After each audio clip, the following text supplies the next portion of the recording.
Introduction. People do not cut us.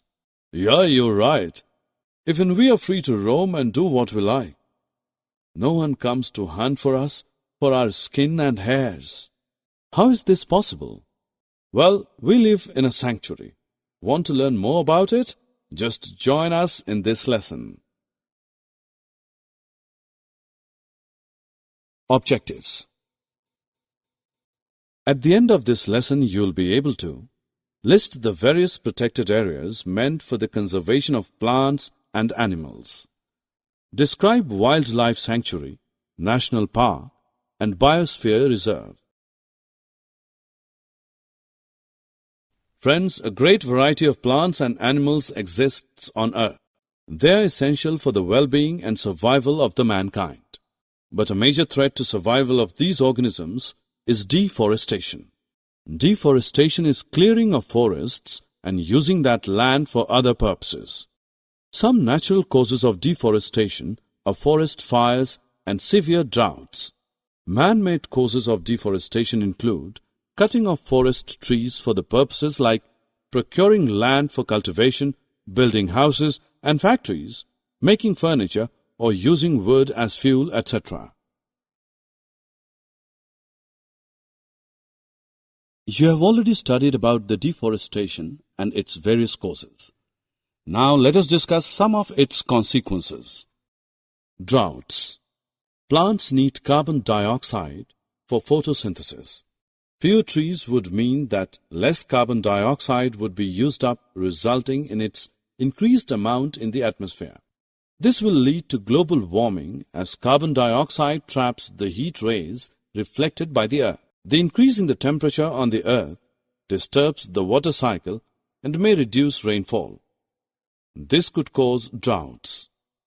Soil erosion. Fewer trees result in more soil erosion. Removal of the top layers of the soil exposes the lower hard and rocky layers. This layer of soil has less humus and is less fertile. Gradually, the fertile land gets converted into deserts. It is called desertification. Floods. Deforestation also leads to a decrease in the water-holding capacity of the soil.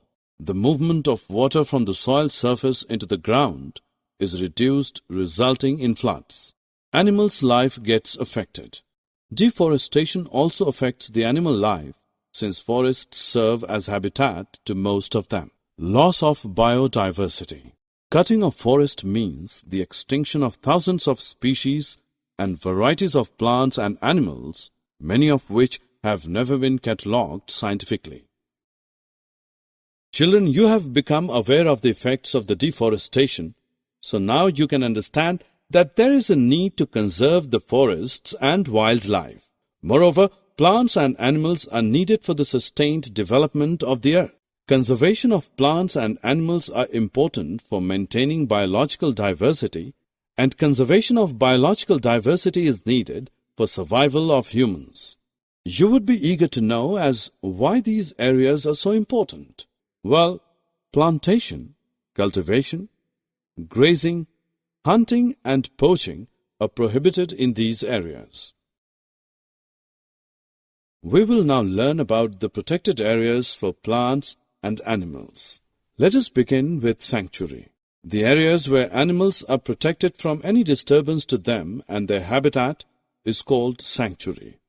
Thus, you can understand that the wildlife sanctuaries provide protection and suitable living conditions to wild animals. You must have visited the zoo in your city. Zoos are the places where animals receive protection. Can you differentiate between a zoo and a sanctuary? Well, in zoo animals live in artificial setting, whereas sanctuary serves as a natural habitat to the animals, which make animals more comfortable there. This is the Satpura National Park. Can you think what a national park is? Yes, the areas reserved for wildlife where they can freely use the habitats and natural resources is called a national park. It is interesting to note that this is the first reserve forest of India. It is famous for its tiger reserve. Children, Project Tiger was launched by the government to protect the tigers in the country. The objective of this project was to ensure the survival and maintenance of the tiger population in the country. Apart from the Satpura National Park, Corbett, Kaziranga, Kanha and Ranthambore are the other national parks made for the conservation of animals. Let us now look at a biosphere reserve. Large areas of protected land for conservation of wildlife, plant and animal resources and traditional life of the tribals living in the area are called biosphere reserves. These help to maintain the biodiversity and culture of an area. Do you know a biosphere reserve may also contain other protected areas in it? Yes, let me tell you an example. The Pachmari Biosphere Reserve consists of one national park named Satpura and two wildlife sanctuaries named Bori and Panchmari.